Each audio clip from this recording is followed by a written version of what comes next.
Each of our presenters are going to be discussing topics in 3 different areas. They have 20 minutes each to go through with their discussion.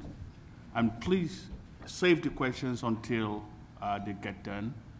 And after they get through, I will touch on the highlights of their presentation, kind of sum it all up, and then we'll open it up to Q&A. Okay? So Dr. Charles Isabel, you want to go first? Thank you.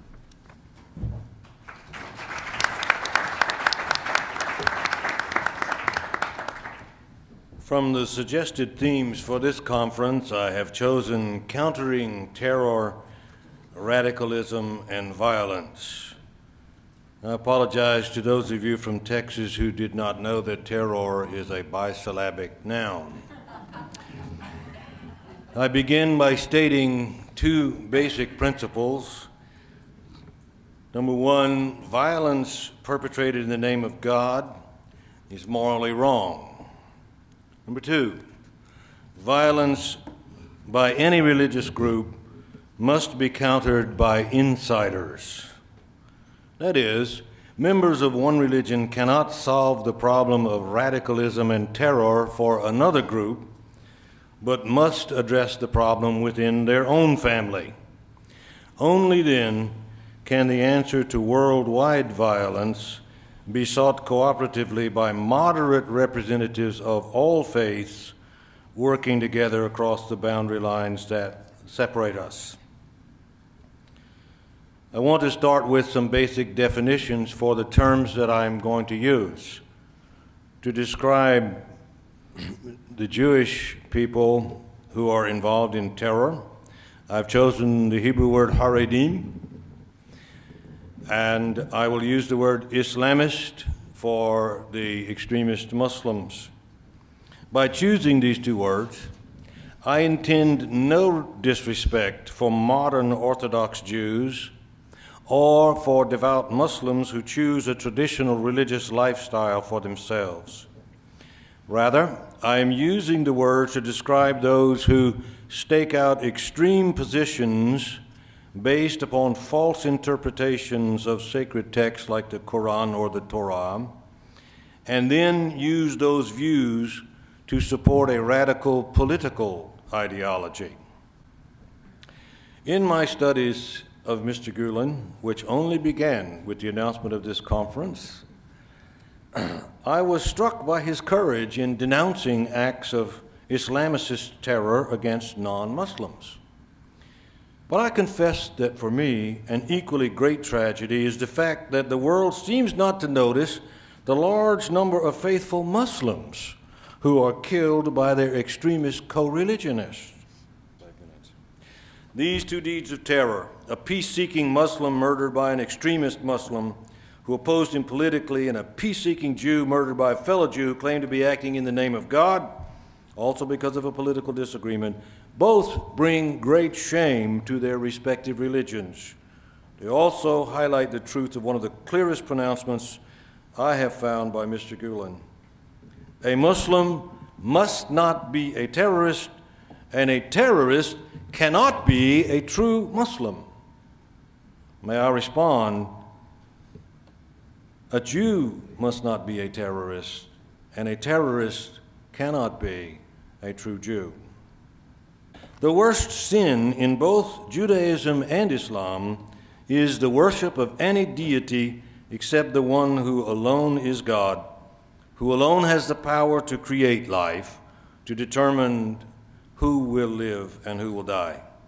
That being the case, to arrogate to oneself the authority to play the role of God becomes the ultimate idolatry, the most grievous sins in both systems of faith and practice. Let me be clear. Any Jew, any Muslim who takes the life of another innocent person is not only a murderer, but also an idolater. One may submit either to God or to his own agenda, but one cannot do both.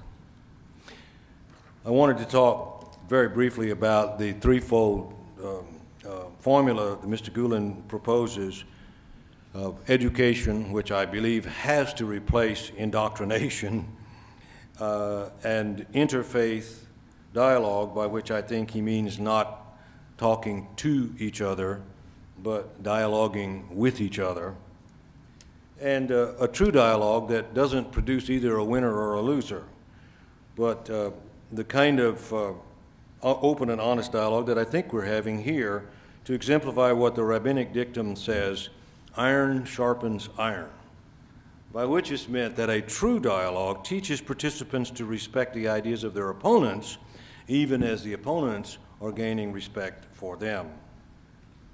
And the third pillar, of course, is love, a word that is carelessly bandied about but seldom understood, and there's been a lot said about that. I've got 2 minutes. Okay. All right. The ancient prophets often counseled their kings not to go to war, and the kings never listened to them. As a consequence, in history, we do not know whether the Hebrew prophets were correct or not. Mr. Gulen is counseling something that many people feel is childish, Pollyannish. And the truth is, we don't know whether he's right or not either, because so far we haven't tried it. But I want to say this. We can surely say that we know the results of our modern obsession with power and war. They are already plain to see.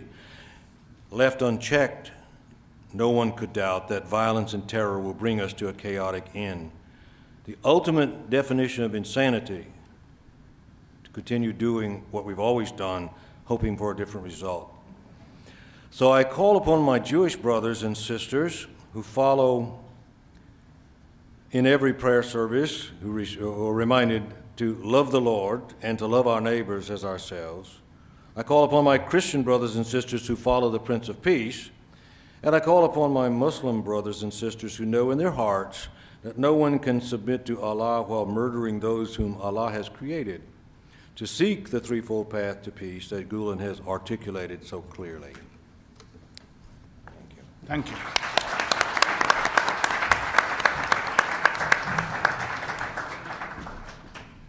Our next presenter is Gülen Movement, and he's going to be discussing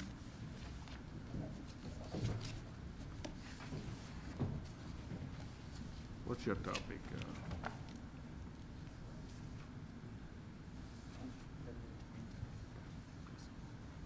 Okay, the need for interfaith dialogue in Kosovo.